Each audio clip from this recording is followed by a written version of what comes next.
गोचे monastery में एक yeti का खोपड़ी रखा हुआ है। इस दौरान कुछ लोग इस मोनेस्ट्री में जाते हैं और यटी के बाल का एक सैंपल लेते हैं। असल में यटी की कहानियां हजारों साल पुरानी है और कुछ प्री बुद्धिस्ट एरा की भी कहानियां हैं जो चली आ रही है।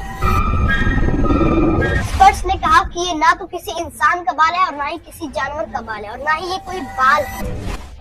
अरुणाचल प्रदेश में 12,000 फीट की ऊंचाई पर इंडियन आर्मी का एक मिलिट्री कैंप और उसके लिए सड़क बनाई जा रही थी। यही काम करने वाला एक मजदूर यहाँ से पैदल चलकर लोकल मार्केट तक जाता है। उसके बाद वो अपना सामान खरीदता है और अंधेरा होने से पहले वो वापस मिलिट्री कैंप के लिए निकल जाता है।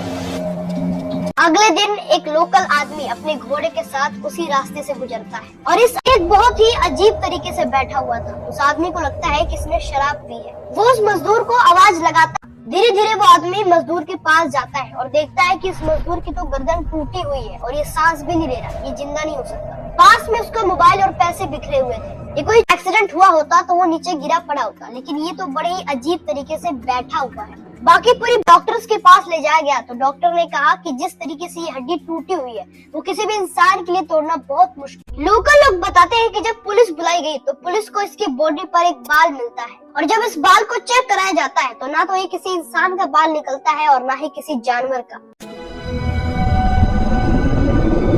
उनका मानना था कि इस मजदूर को एक यटी ने मारा है। या येती, आपने येटी का फुटप्रिंट देखा है? The huge hairy monster has been spotted walking across Asian mountains from China to the Himalayas. Incredible claim by a respected Oxford researcher.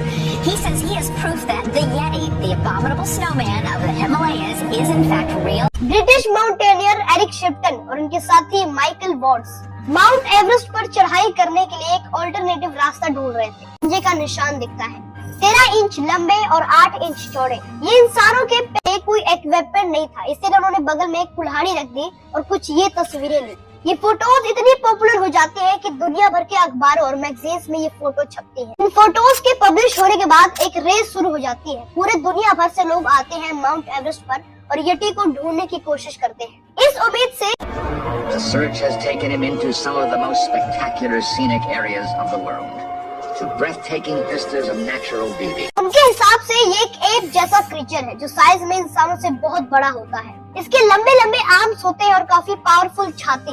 इसकी हाइट 7 से 8 फीट तक बताई जाती है और इसका वजन 90 से 180 किलो के आसपास। और अपने शरीर को ये मोड़ नहीं सकता, यानी कि पीछे मुड़ के नहीं देख सकता। ये सीधा खड़ा होकर 2 पैरों पे चलता है और जंगलों में ये अपने हाथ की मदद से एक पेड़ पे दूसरे पेड़ पर जाता है और उनको बड़ा पत्थर भी लिया होता है जिसको ये हथियार के रूप में इस्तेमाल करता है। जोड़े में दिखता है, बहुत ही रेयरली ये झुंड में दिखते हैं। ये सीटी बजाकर एक दूसरे से कम्युनिकेट करते हैं और इनसे बहुत ही गंदी स्मेल भी आती है। कहानियों के अनुसार यटी इंडिया, भूटान, नेपाल और तिब्बत के हिमालयन एरियाज में मिलता है। ऊंचे बर्फीले इलाकों में ये रहता है।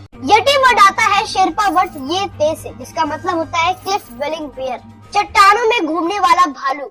असल में यटी की कहानियां हजारों साल पुरानी है और कुछ प्री बुद्धिस्ट एरा की भी कहानियां हैं जो चली आ रही है। गोचे मोनेस्ट्री में एक यटी का खोपड़ी रखा हुआ है। इस दौरान कुछ लोग इस मोनेस्ट्री में जाते हैं और यटी के बाल का एक सैंपल लेते हैं। जब इसे जांच के लिए भेजा गया तो एक्सपर्ट्स ने कहा कि ये ना तो किसी इंसान का बाल है और ना ही किसी जानवर का बाल है और ना ही ये कोई बाल है।